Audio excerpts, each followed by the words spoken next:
번 더 옆에 분하고 같이 인사하겠습니다. 하나님을 위하여 삽시다.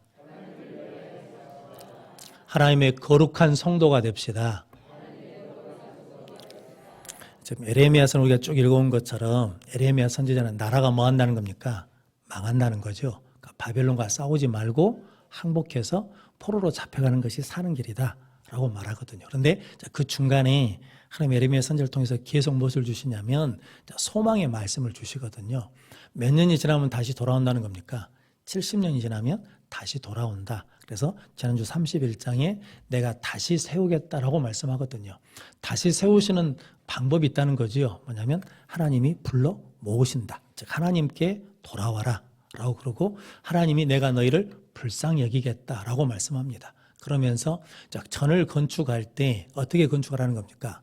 여호와를 위하여 건축하라. 여호와의 거룩한 곳이 되게 해라. 그러면 다시는 뽑히지 않고 무너지지 않을 것이다. 즉 우리 신앙이 무너지지 않는 신앙의 방법이 있는데 무엇을 위해서 하면? 나를 위해서 하면 쉽게 무너진다는 거거든요. 그런데 하나님을 위해서, 하나님의 영광을 위해서 하면 절대로 무너지지 않는다. 흔들리지 않는다. 속상하지 않는다. 그리고 하나님의 거룩한 곳이 되면 그러면 무너지지 않는다라고 말씀해 주십니다. 그러므로 여러분들이 이제 사람의 제일 된 목적이 뭐라는 겁니까? 하나님의 영광을 위해서 사는 것이고 그것을 뭐 한다는 겁니까? 즐거워하는 것이 사람의 제일 된 목적이다. 그래서 여러분, 여러분들은 이제 우리가 하는 모든 일들이 누구를 위해서? 하나님의 영광을 위해서. 그러니까 삼식의 남편이 있어도 밥을 차려주면서 귀신은 왜 이놈을 안 데려가냐 이렇게 하지 마시고 하나님 공개하는 것처럼 계속해서 먹이면 내가 뭐 한다는 거예요? 내 영이 살아난다는 거거든요. 마찬가지죠. 교회를 섬길 때 제가 지난번 교육 가서 그런 얘기 했거든요. 교회에서 예배만 드리고 하신 분들은 시험 받을 일이 없습니다. 상처받을 일이 없습니다. 교회에서 시험 받고 상처받는 사람들은 누구냐면 앞에서 일하신 분입니다. 열심히 헌신한 분들. 그분들은 열심히 헌신했는데 사람들이 좋은 말을 안 해줘요. 칭찬을 안 해줘. 인정을 안 해줘. 그러면 서운한 마음이 싹 들거든요. 옛날 어르신들이 무슨 귀신이 들어온다고. 섭섭 귀신이 들어온다고 그러거든요. 그래서 서운해요. 그래서 시험이 들거든요. 그런데 하나님의 영광을 위해서 하면 사람이 알아주지 않아도 그 서운함이 오래가지 않아요. 그럴 수 있지 하고 넘어갈 수 있거든요.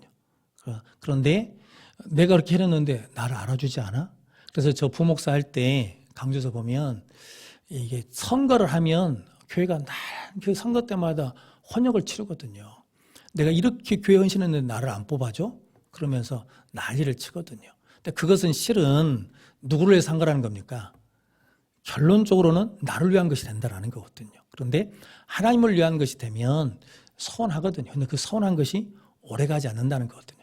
하나님이 알아주시면 되지. 하나님이 영광 받으셨으면 되지. 라고 하면서 이겨낼 수 있다는 거거든요. 그래서 에레미야 선지자가 31절 말씀에 뭐라고 하냐면 하나님을 위하여 건축될 것이다.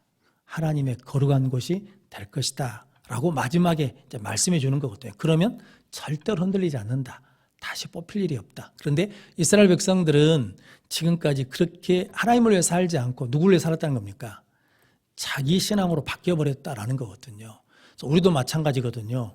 무슨 일을 하다 보면 처음에는 무엇으로 하냐면 하나님의 이름으로 하나님의 영광으로 합니다. 그런데 시간이 지나면 그게 뭐가 되냐면 내 의가 돼버려요.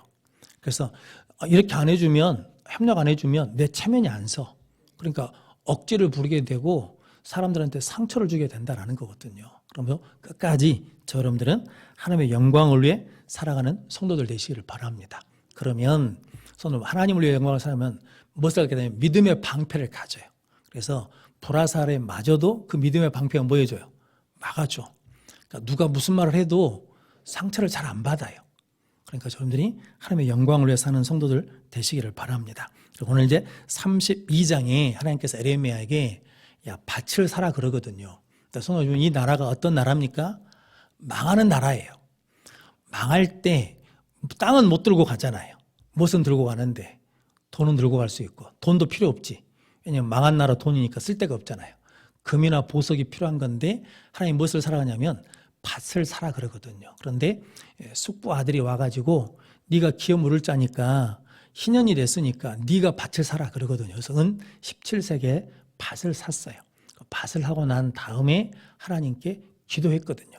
기도한 내용은 뭐냐면 하나님 나라가 망하는데 뭔 필요가 있다고 밭을 사라고 하십니까? 라는 거거든요. 오늘 25절 말씀이 이제 결론은 그거거든요. 25절 말씀 먼저 같이 읽어보겠습니다. 주 여호와여 주께서 내게 은으로 밭을 사며 정인을 세우라 하셨으나 이 성은 갈대아인의 손에 넘기신 바 되었나이다. 아멘. 그러니까 이해가 안 된다는 거죠. 왜냐하면 지금 망한 나라, 망한 땅에서 왜 밭을 사라고 하셨냐라는 거죠. 그런데 기도 내용이 뭐냐면 오늘 예레미야 32장 17절 말씀 16절에서 25절까지 말씀이 예레미야 기도 내용인데 같이 읽어보겠습니다. 슬프도소이다 주 여호와여 주께서 큰 능력과 펴신 팔로 천지를 지으셨사오니 주에게는 할 수 없는 일이 없으시니이다. 아멘. 하나님은 천지를 만드신 창조주 하나님이시고 하나님은 무슨 일이 다 하실 수 있는 전능하신 하나님이신데 그런데 하나님께서 애굽에서 이스라엘을 구원해 내시고 광야를 지나서 가나안에 정착시켜 주셨다라는 거거든요. 그런데 그들이 예레미야 32장 23절 같이 읽겠습니다. 그들이 들어가서 이를 차지하였거늘 주의 목소리를 순종하지 아니하며 주의 율법에서 행하지 아니하며 무릇 주께서 행하라 명령하신 일을 행하지 아니하였으므로 주께서 이 모든 재앙을 그들에게 내리셨나이다. 아멘. 예레미야는 정확한 거죠. 진단이 정확해. 하나님 그렇게 우리를 구원해 주시고 인도해 주셔서 가나안 땅에 정착해 주셨는데 그런데 우리가 그 하나님의 말씀에 뭐하지 않았다는 거예요. 순종하지 않았어요. 행하라는 대로 하지 않았어요. 그래서 우리가 하나님께서 징벌을 받아서 망하게 됐다. 재앙을 받게 됐다라고 고백하는 거거든요. 그런데 하나님 이해 못하는 게 있어요. 왜냐하면 이 땅을 뭐하러 하시냐라는 거거든요. 그 대답에 하나님이 말씀해 주시는 것이 26절에서 35절까지 말씀이 이제 에레미야의 질문에 대해서 하나님 응답해 주시는 거거든요. 26절, 27절 말씀 같이 읽겠습니다. 그때 여호와의 말씀이 에레미야에게 임하여 이르시되 나는 여호와여 모든 육체의 하나님이라 내게 할 수 없는 일이 있겠느냐. 아멘. 내가 할 수 없는 일이 있겠느냐. 다 할 수 있다라는 거거든요. 그런데 오늘 하나님의 대답들 중에 29절부터 33절까지 말씀 중에 계속해서 반복되는 말씀이 있습니다. 그게 뭐냐면 29절 마지막에 보면 나를 경록케 한 집들을 사르리니 그리고 30절에도 나를 경노하게 한 것뿐이니라. 31절 말씀에도 오늘까지 나의 노여움과 분을 일으키므로 그리고 32절에도 내 노여움을 일으켰습니다. 그러니까 이스라엘 백성들이 가나안 땅에 살면서 불순종을 통해서 계속 하나님을 뭐 하겠다는 겁니까? 하나님을 노하게 만드셨다라는 거거든요. 하나님을 노하게 하고 분노를 일으키게 하고 노하게 하셔서 하나님이 그래서 내가 그들에게 징벌을 둔 것이다 라고 말씀하거든요. 그래서 32절은 왕부터 저 밑에 백성들까지 어떻게 하냐? 33절 말씀 같이 읽겠습니다. 그들이 등을 내게로 돌리고 얼굴을 내게로 향하지 아니하며 내가 그들을 가르치되 끊임없이 가르쳤는데도 그들이 교훈을 듣지 아니하며 받지 아니하고 아멘. 우리가 계속해서 듣는 건데 하나님이 끊임없이 뭐예요? 말씀해 주셔요. 끊임없이 선지자를 보내요. 끊임없이 가르쳐 주셔요. 그런데 그들이 그 교훈을 들어요, 안 들어요? 안 들어요. 문제는 이거거든요. 하나님 말씀하시는데 듣지 않아요. 그런 방법이 없어요. 그래서 믿음은 어디서 난다고? 들음에서 난다고. 그래서 이스라엘아 들으라. 이스라엘아 들으라고 계속해서 하나님 말씀하시거든요. 지금도 저 여러분들에게 말씀하거든요. 영혼아 정신 차려야 돼. 영혼아 깨어야 돼. 영혼아 기도해야 돼. 영혼아 말씀 붙들어야 돼 라고 해서 지금 우리에게 계속 말씀해 주시거든요. 그런데 우리가 들어요, 안 들어요? 안 들어. 목사님 나한테는 그런 소리를 안 하시던데요? 안 한 게 아니라 TV 보이라고 정신이 없어서 안 들리는 거예요. 시장 가느라고 바빠가지고 안 들리는 거예요. 갯돈 갖고 논이라고 안 들리는 거라니까 안 들려. 말하는데 그 말을 들을 정신이 없어. 다른 것에 정신이 빼앗겨서. 즉 하나님은 하나님을 바라봐야 그 소리가 들리는데 우리가 하나님이 아닌 다른 것에 정신이 빨려 있으니까 그 소리가 안 들리는 거라고요. 그런데 그 소리를 들어도 뭐하냐면 말씀하셔도 듣지를 않아. 행하지 않으니까 하나님이 뭐라고 말씀하시냐면 오늘 35절 말씀에 내가 명령한 것도 아니요 내 마음에 둔 것도 아니라는 거거든요. 내가 원래 원하는 게 아니에요. 이게 하나님 원하신 게 아닌데 이스라엘 백성들이 말씀해도 듣지를 않아요. 그런데 하나님께서 이제 어떻게 하시냐면 그들에게 새 것을 약속해 주시겠다라고 말씀하시거든요. 뭐냐면 나는 모든 것을 할 수 있는 분이신데 오늘 40절 41절 말씀 같이 읽겠습니다. 내가 그들에게 복을 주기 위하여 그들을 떠나지 아니하리라 하는 영원한 언약을 그들에게 세우고 나를 경외함을 그들의 마음에 두어 나를 떠나지 않게 하고 내가 기쁨으로 그들에게 복을 주되 분명히 나의 마음과 정성을 다하여 그들을 이 땅에 심으리라. 아멘. 그러니까 하나님께서 내가 다시는 너희를 버리지 않고 그러니까 나의 백성이 되고 나는 너희 하나님이 되리라 라고 하시는 그 언약을 지키시기 위해서 뭐 하시냐면 내가 기쁨으로 그들에게 복을 주고 내 마음과 정성을 다해서 그들에게 일을 하겠다라고 말씀해 주시거든요. 그 상징적인 것으로 무엇을 사라는 거예요? 밭을 사라는 거거든요. 그러니까 밭을 사는 것은 하나님이 다시 뭐 해주시겠다고 회복시켜 주시겠다라고 하는 보이는 말씀이다라는 거거든요. 그럼 성도 여러분, 저 여러분들에게도 하나님 말씀하시거든요. 그런데 이해가 안 돼.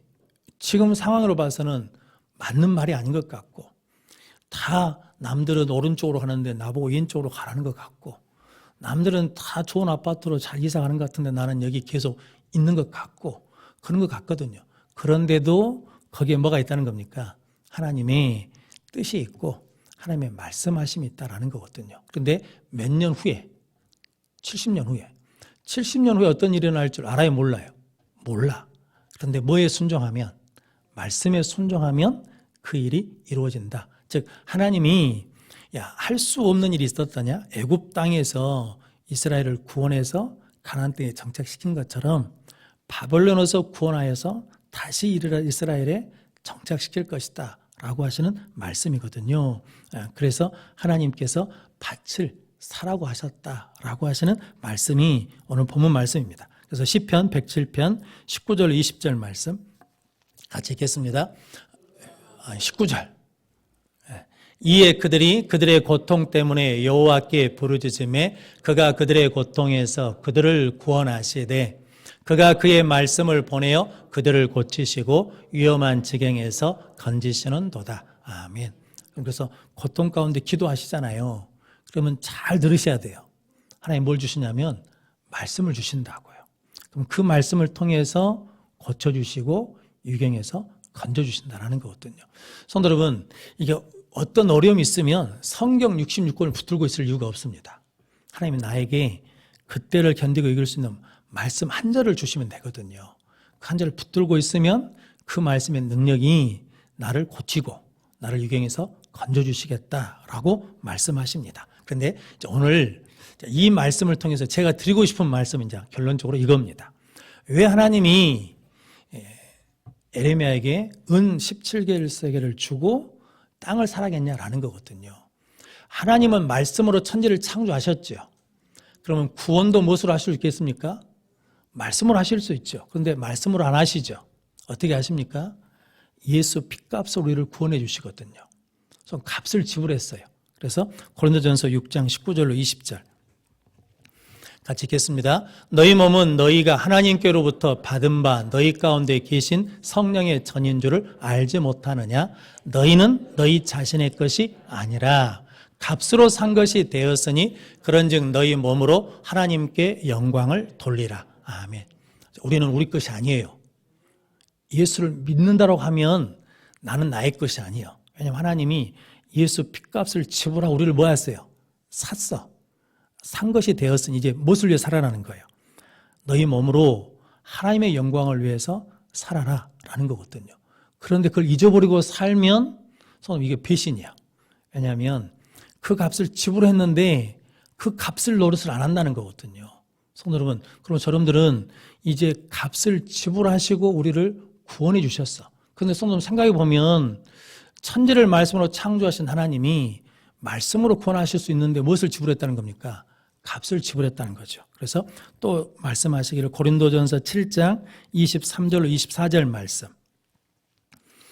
같이 읽겠습니다. 너희는 값으로 사신 것이니 사람들의 종이 되지 말라. 형제들아 너희는 각각 부르심을 받은 그대로 하나님과 함께 거하라. 아멘. 자, 너희는 값으로 산 것이 되었으니 뭐의 종이 되면 안 돼요? 사람들의 종이 되면 안 돼요. 이제 하나님의 뜻을 따라서 살아야 되기 때문에 하나님과 함께 거하라 라고 말씀하십니다. 즉 뭐냐면 교회 다니는 사람들은 반드시 무엇을 지불할 줄 알아야 되냐면 대가를 지불할 줄 알아야 된다고요. 은혜는 내가 구원받을 죄값을 지불할 능력이 안 되니까 나의 대신 누가 지불해 주신 거냐면 하나님이 지불해 주신 거예요. 그러니까 이제 우리는 무슨 일을 할 때마다 내가 해야 될 일은 내가 하고 내가 하지 못한 일은 누가 하고 하나님이 하시는 거니까 에레미야는 무엇을 사고 밭을 사고 그것은 내가 사고 이스라엘 백성들이 70년 만에 돌아온 것은 누가 하시고 하나님이 하시는 거고 그러니까 은 17세기는 누가 값을 지불해야 돼요? 내가 지불해야 돼.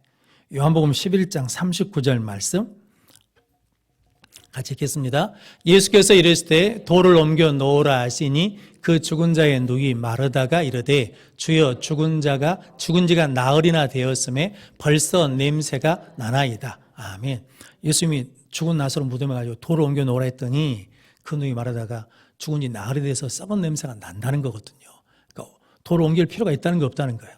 필요가 없다는 거예요. 근데 성도 여러분, 하나님 예수님이 돌을 옮겨 놓을 때까지 계속 말씀하시는 거죠. 야, 내가 내 말을 믿으면 영광을 보라 하지 않더냐라고 하니까 요한복음 11장 41절 말씀 같이 읽겠습니다. 돌을 옮겨 놓으니 예수께서 눈을 들어 우러러 보시고 이르시되 아버지여 내 말을 들으신 것을 감사하나이다. 아멘. 그러니까 돌을 옮기기 전에는 예수님이 이 기도 안 하셔요. 돌을 옮겨 놓으라라고 하고 돌을 옮겨 놓으니 예수께서 눈을 들어 우러러 보시고 감사합니다. 하나님께서 나를 영화롭게 하십니다. 그러면서 나사로야 뭐란 거예요? 나오라. 그러니까 돌을 옮겨 놓은 것은 누가 하고 내가 하고 죽은 나사로를 살린 것은 누가 하고 예수가 하시고 근데 우리는 기도할 때 어떻게 하냐면 하나님 돌도 옮겨주시고 죽은 나사로도 뭐하고 살려주고 그러니까 어떤 속셈이냐면 손 안 대고 뭐 하겠다는 거예요? 코 풀겠다는 거거든. 하나님 그러니까 뭐 할 때까지 기다리고 계시냐면 우리가 값을 지불할 때까지 기다리고 계셔요. 가만히 계신다고요. 그런데 우리가 해야 될 것을 하면 하나님도 뭐 하신다는 겁니까? 일하신다라는 거거든요. 오늘 본문 말씀에서 하나님이 적여주신 감동이 그거거든요. 에레미야에게 은 17세계를 주고 밭을 사라는 것은 네가 그걸 사. 그러면 내가 다시 돌아와서 그것을 차지하도록 그 일은 누가 하냐면 내가 할게. 왜냐하면 나는 할 수 없는 일이 없는 일이 없는 전능하신 하나님이잖아. 그러니까 네가 그 값을 지불하면 내가 그 일을 할게. 즉 가나 혼인잔치도 똑같은 이야기잖아요. 예수님이 하인들에게 물을 뭐라는 거예요? 채우라. 갖다 줘라. 그러니까 채우고 갖다 주는 것은 누가 하고 우리가 하고 물이 포도주로 바뀌는 건 누가 하고 예수님이 하시고 우리는 물이 포도주로 바뀌는 걸 할 수 있어요? 없어요? 못해. 죽은 나사로를 살릴 수 있어요? 없어요? 못해요. 그런데 할 수 있잖아요. 무엇은? 채운 것은 할 수 있지. 떠서 갖다 주는 건 할 수 있지. 돌을 옮겨 놓은 거 갖다 옮기는 거 할 수 있지. 그러니까 우리 보고 죽은 자를 살리라는 것이 아니고 우리에게 말씀하신 말씀에 값을 지불하면 나머지 불가능한 일은 누가 하시냐면 하나님이 하신다라는 거거든요. 그래서 오늘 에레미야가 할 수 있는 게 그거예요. 하나님 앞에 기도하면서 하나님 나 이해가 안 되는데도 불구하고 말씀하시니까 순종하겠습니다. 그래서 밭을 사고 그 밭을 산 것에 대해서 하나님이 다시 돌아와서 차지할 수 있도록 해 주시겠다라는 거거든요. 그래서 에레미야 36장 37절 말씀. 죄송합니다. 에스겔서 36장 37절 말씀. 같이 읽겠습니다. 주 여호와께서 이같이 말씀하셨느니라. 그래도 이스라엘 족속이 이같이 자기들에게 이루어 주기를 내게 구하여야 할지라. 내가 그들의 수요를 양떼같이 많아지게 하되. 아멘. 그 앞에까지만 읽으면 그래도 이스라엘 족속이 이같이 자기들에게 이루어 주기를 내게 뭐 해야 돼요? 구해야 돼. 하나님이 다시 돌아오게 해주실 거라고 약속을 계속 해주셨는데도 불구하고 그래도 무엇은 누가 해야 돼? 기도는 우리가 해야 돼. 그래 하나님이 일해 주신다라는 거거든요. 그래서 여러분들이 오늘 하나님께서 우리에게 말씀하시면 그 말씀에 순종할 때 능력 있는 삶을 살 수 있고, 그리고 하나님께서 새 역사를 이루실 때 우리에게 우리가 감당해야 될 몫이 있거든요. 그 값을 지불해야 돼. 좀 그래야 능력 있는 사람이 되고 수준 있는 사람이 됩니다. 그러니까 저는 교회에서 어디 가실 때요, 회비 적게 받는 거에 대해서는 좋게 생각하지 않습니다. 왜냐하면 자꾸 교회가 값을 지불하는 훈련을 시켜야 되는데 그 훈련을 안 시키는 거예요. 그러니까 다른 데서는요, 다른 데서는 동네에서 놀러 갈 때는 20만 원을 내라 하든 50만 원을 내라 하든 100만 원을 내라 하든 내요 안 내요? 내고 가. 근데 교회에서 50만 원을 내라 하면 어떠함에 교회가 은혜가 없어 이렇게 말한단 말이지. 근데 성도 여러분, 이게 잘못된 생각이 뭐냐면 그렇게 값을 지불하지 않으면 가서 우리가 누리는 것이 뚝 떨어져요. 이번에 시찰에서 성지순례를 가지 않았습니까? 그러니까 시찰에서 이제 섬에 있는 목사님, 사모님들 모셔가려고 그러니까 가격을 될 수 있으면 낮추려고 그러거든요. 죽는 줄 알았습니다. 왜냐하면 비행기에 사로저녁을 자야 돼요. 비행기에 사로저녁을 자. 그러면 터키에 11시에 떨어져요. 나오면 12시요. 그럼 그때부터 시작해요. 성지순례를 그때부터 시작해. 그러니까 잠을 안 자고 뭐예요? 바로 시작하는 거예요. 그러니까 일주일 지날 때까지 어르신들은 진짜 힘든 거거든요. 그런데 돈을 50만 원을 더 내잖아요. 그러면 인천공항에서 저녁에 비행기를 타고 터키 가서 하루 종일 자요. 그리고 아침에 일어나서 시작해. 이게 완전히 틀린 거잖아요. 근데 값을 지불하지 않으면 그걸 무엇으로 때워야 돼요? 몸으로 때워야 돼. 몸으로 때워야 돼. 옛날에는 몸으로 때워지더라고요. 이제 몸으로는 못 때우고 갔어. 아니, 그런 얘기야. 그러니까 이게 우리 교회 학교에서도 저는 이제 그런 소망, 그러니까 뭐 돈을 과도하게 많이 갖자는 게 아니라 아이들한테 대가를 지불하면서 교회 일에 참여하면서 그 훈련을 시켜줘야 세상에 나가서 이렇게 할 수 있다라는 거거든요. 이해를 하시죠? 그래서 여러분, 저분들이 우리가 해야 될 것은 값을 지불하고 난 다음에 우리가 할 수 없는 부분은 누가 하시냐면 하나님이 하신다라는 믿음으로 승리하는 우리 모든 성도들이 되시고 소망을 이루는 성도들 되시기를 주님의 이름으로 축원합니다. 기도하겠습니다. 거룩하신 아버지 하나님 감사합니다. 오늘 또 하나님 앞에 나와 예배하게 하시니 감사합니다. 하나님, 우리가 기도할 때 말씀해 주시고 그 말씀이 이해가 안 돼도 순종을 통하여 하나님의 일하심을 누릴 수 있도록 우리가 해야 될 일을 감당하는 우리 모든 성도들 되어서 삶의 문제가 해결되게 하시고 묶여있는 것들이 풀어지는 역사가 일어나게 하여 주옵소서.